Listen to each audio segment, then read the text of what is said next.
Hi, welcome to Top Farmers Know-How. I'm Amanda. Today we're going to talk about how to have a useful dry cow consult with your vet. At the end of each season, you have a catch-up with your vet to figure out which dry cow therapy to use. But if you also want to discuss how to improve mastitis management and milk quality for all of next season, this is a great opportunity to do that as well. How can you best prepare for this conversation? Well, thinking about improving mastitis management is the same as thinking about any other challenge. First, figure out where you are now, then decide where you want to be. Finally, pick the best way to get from here to there and keep checking that you're on track along the way. The dry cow consult's the chance to talk with your vet about all the different roads you can take. But to make that conversation useful, you can bring along the starting and ending points. To figure out where you're starting, remember that there are two parts to the mastitis problem. The clinical cases are the animals you treat throughout the season because you see changes in their milk or quarters. But these are just the tip of the iceberg because there are also subclinically infected animals in your herd. Their milk and quarters look normal, but they have high cell counts for some of the season, and they may be spreading mastitis to uninfected animals in the milking shed. Figuring out the current state of mastitis on your farm requires measuring both clinical and subclinical infections. But how can you do that? For clinical mastitis, it's great if you have accurate computerized or written records.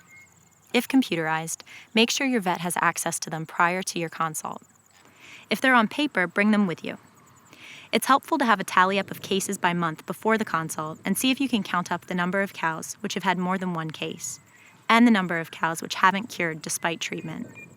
If you don't have clinical case records, you can estimate clinical cases by adding up the mastitis treatments on each month's vet invoice and dividing by the number of cases each box or bottle would treat.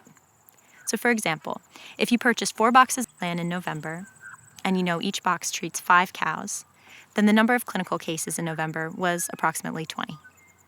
For estimating subclinical mastitis, bring along any bulk milk somatic cell count records you have, ideally for the last few seasons.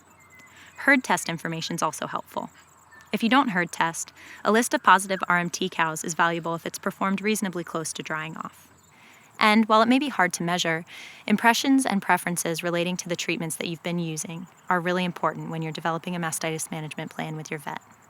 Gathering all the info we've just discussed will help you figure out your starting point. But how can you decide where you need to be? Remember, there are 2 main goals of mastitis management: cure existing infections and prevent new infections. Use industry benchmarks relating to each of these goals to define where you want to be. As with any benchmarking exercise, take your own system into account when you're setting targets.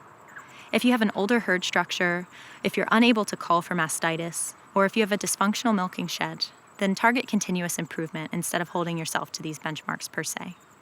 But with that being said, an effective dry-off should cure more than 70% of subclinical infections. This means that if 10 infected cows are dried off, 3 or less should have high cell counts or clinical cases around calving. An effective dry-off should also result in fewer than 1% clinical mastitis cases during the dry period, an acceptable calving mastitis rate, for example, less than 8% of calving cows per month, and an acceptable bulk milk somatic cell count early next season, for example, less than 150,000. You should also have no mastitis-related deaths after dry-off. Here are some additional dairy NZ and Smart SAM mastitis metrics, which are influenced more by shed management during lactation. Ideally, more than 85% of heifers should have cell counts less than 120,000, and more than 80% of mixed-age cows should have cell counts less than 150,000 at each herd test. Target a monthly clinical case rate of less than 1% per month after calving, and try to reduce or eliminate grades. So in summary, here again is a list of what to bring to your dry cow consult: clinical case records, bulk milk somatic cell count trends, herd test info or RMT results, impressions and preferences about lactating and dry cow treatments, and your goals for mastitis management. If you bring all this to your dry cow consult, you'll be able to talk with your vet and get a clear picture of where you are now, where you want to be, and how best to get there.